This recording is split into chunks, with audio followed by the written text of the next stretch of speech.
What's going on, guys? First of all, Happy New Year. 2020 is over. Bring on 2021.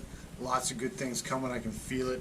The schedule for, I know our series, the Loudon Road Racing Series, or NEMRR now, is we're calling. We're transitioning to that. Schedule looks awesome. We got some cool rounds in New Jersey Motorsports Park. We're going to be doing that. And then also teaching for the Penguin School. The Penguin School is also going to Jersey. Pittsburgh, I'm pretty sure I saw Thompson, Connecticut in there, New York Safety Track.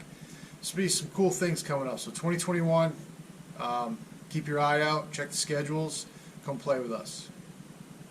So I don't have any more parts that have come in for the 2008 project, but I did get a couple of parts in for my 2017, my A-bike, and I thought I'd share those with you. In the meantime, waiting on parts and funds for the other one, but some pretty cool stuff. Yoshimura came through again, one of my sponsors. They took care of my pipes for me. I send them in every year. If you don't get your pipes repacked, you're losing some horsepower, I'm telling you. Especially with us motard guys, you know, running at Loudon, you know, where we're so high in the rev range for so long. I mean, we're just beating the crap out of those pipes. So get your pipes serviced, repacked. If you have a Yoshimura pipe, you're in for a treat. All you got to do is send it into them, and they will completely refurbish it. They'll pull the whole thing apart. They'll do the repack kit on it. They'll put new stickers on it, make everything look pretty and good to go. Last year, I had a chain let go at about 80 miles an hour. Didn't break my cases, so that was cool. But it did come up and it slapped one of the pipes. I'll show a picture of it right here.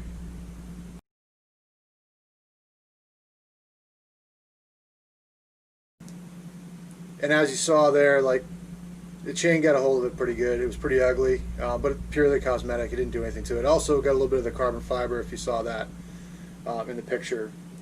So I sent my pipes to them, contacted my man Don.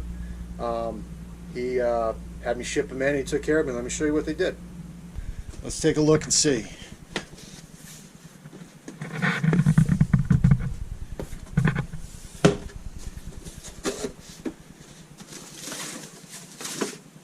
Packing job here. You guys are professionals. All right.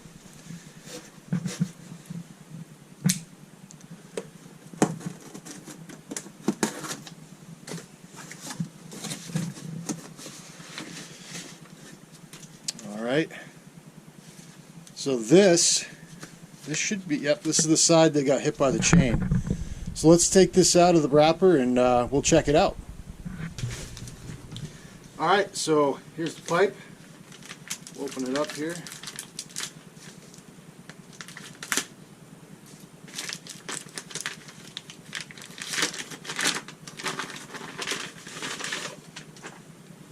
Alright. So there's just a little bit of it. See, I had the option of replacing this canister, the sleeve. But due to like all the COVID stuff going on around the planet, parts are really hard to come by right now, and he didn't and wouldn't have any of these sleeves in any kind of time frame that he would know. You know, obviously they're going to get more, they're making more pipes and whatnot, but he couldn't tell me, you know, when the soonest it would be. And he said that his guy looked at it and he said he could do something with it, and so I was like, yeah, do what you want. I said, that works for me. So you can see right there where the chain had hit, but if you refer back to the picture, this was way worse. Like, you can barely tell now for sure. Like, I'm totally happy with that. And then again, they put all new stickers on it, make everything look nice and pretty. And this carbon fiber end cap that had got hit, they replaced that, so that looks mint now too. Yeah, I'm happy with that. That's nice. Take a look at this other one. Obviously, there's nothing wrong with it, but pop it open. I used to never get my pipes serviced. If I did them, I would repack them myself, and I don't know about you guys, but I hate packing pipes. So this was a cool service that I found out about when Yosh picked me up, and I was like, heck yeah, man, I'll send it in. Yeah. So they take everything apart and they run it through a buffer and they clean everything up. You know, every sticker gets put on brand new. Everything looks so mint. And it really does make that big of a difference. Alright, nice.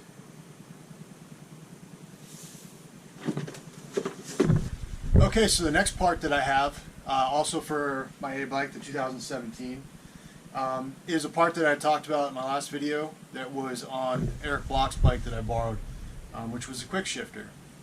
There's some options out there for quick shifters.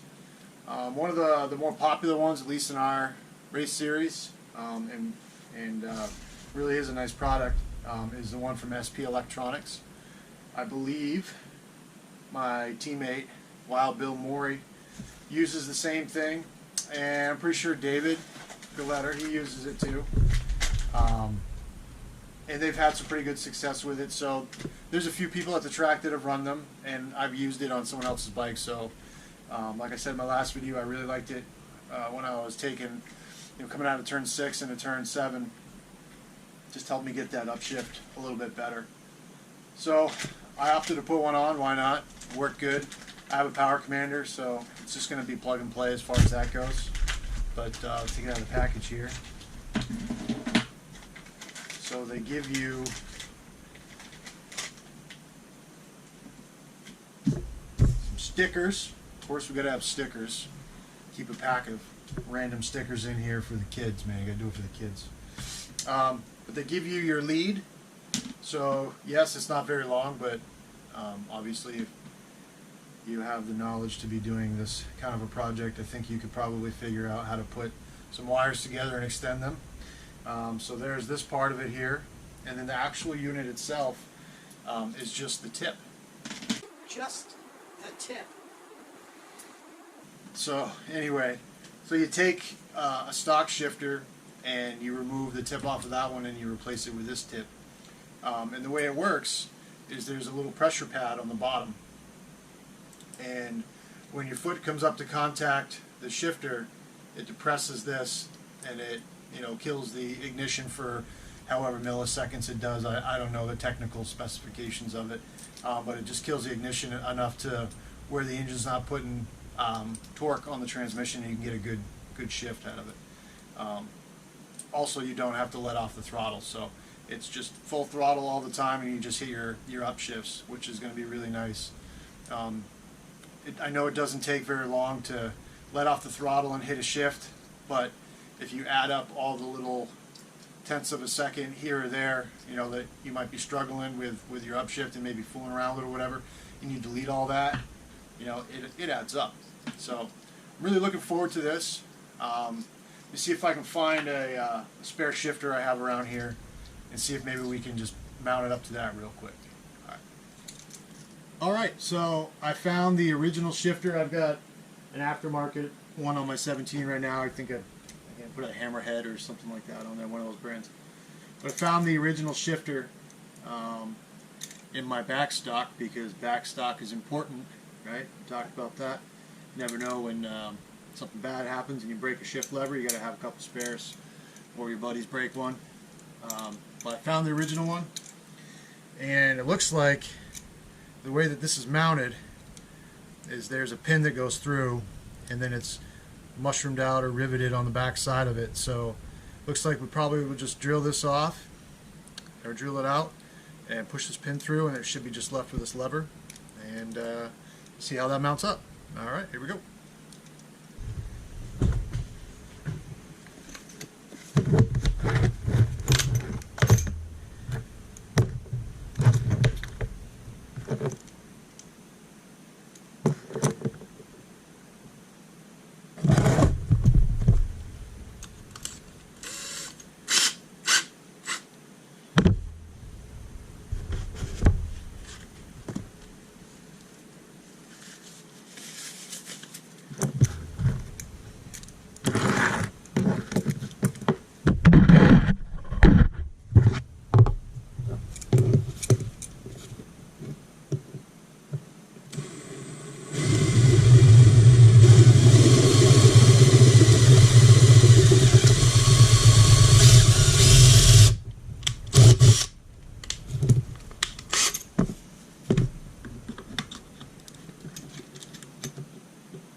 It's time I get some new drill bits, man.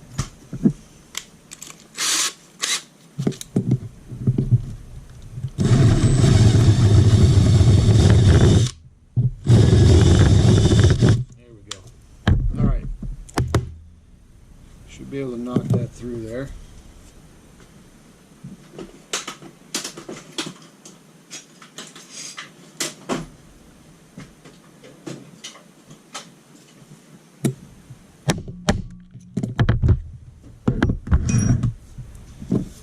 There it goes.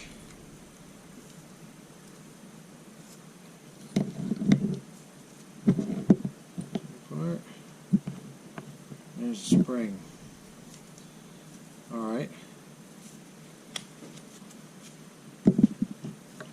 Take our quick shifter here. And this one doesn't appear to have any kind of rivet or anything you have to mushroom over or bunch. It's got a nice little bolt here, bolt action.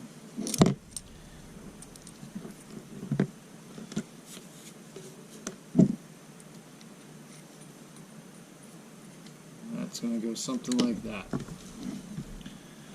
Alright. Take our pin and our spring. Okay.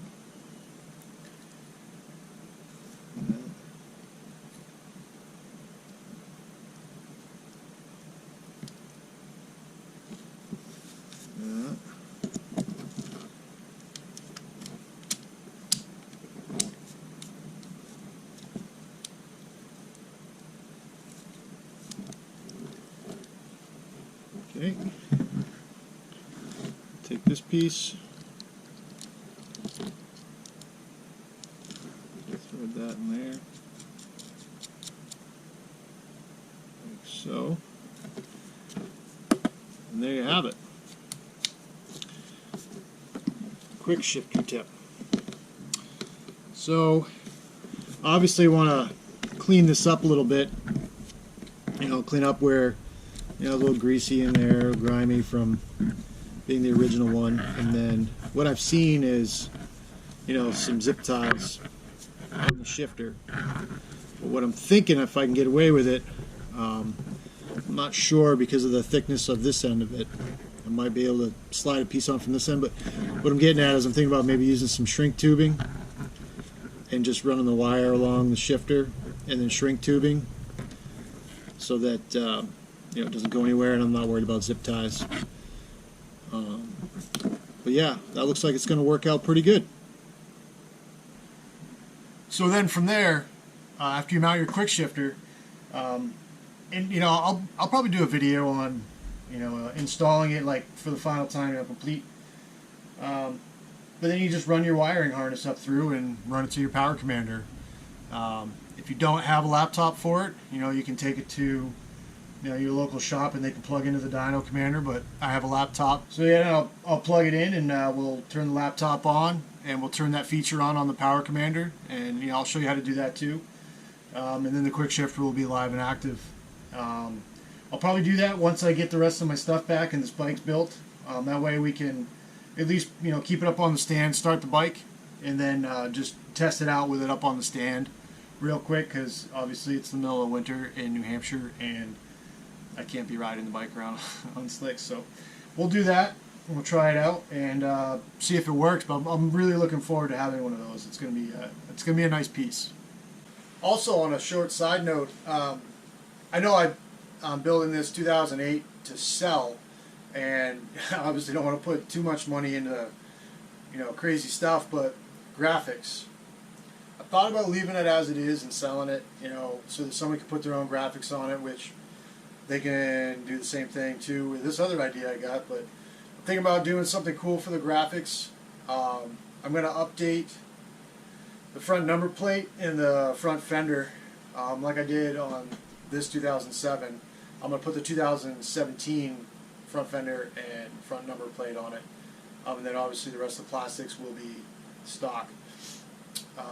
But I thought about doing something cool with the graphics, and I've been networking with some people that I know that are in the industry, and we're coming up with some cool ideas already. So I don't think I can help myself. I think I got to do something neat with it, and then hopefully, whoever the purchaser is appreciates it. They can obviously take them off and put their own stuff on, but I think just for myself and for this being whose bike it was, I think I'm going to do something a little cool, little pay homage to where it came from. But just a little side note. I know it seems like tossing money away if someone else is just going to put their own stuff on it, which is cool. They totally should, especially if it's somewhere that's got sponsors and stuff. They should be doing whatever they want to do with it. But I think for the build and the purpose of what we're doing here, I'm going to do something cool with it and just check it out and make it look cool. But that's it for now. Just a short video. I got a couple of things in the mail, so I just wanted to share that with you. And then hopefully soon enough we can get cracking on probably putting the 17 back together. And then I already decided I'm not going to do my bike. I'm going to throw this in storage and throw the 17 in storage when it's done. And then that'll give myself plenty of room in here.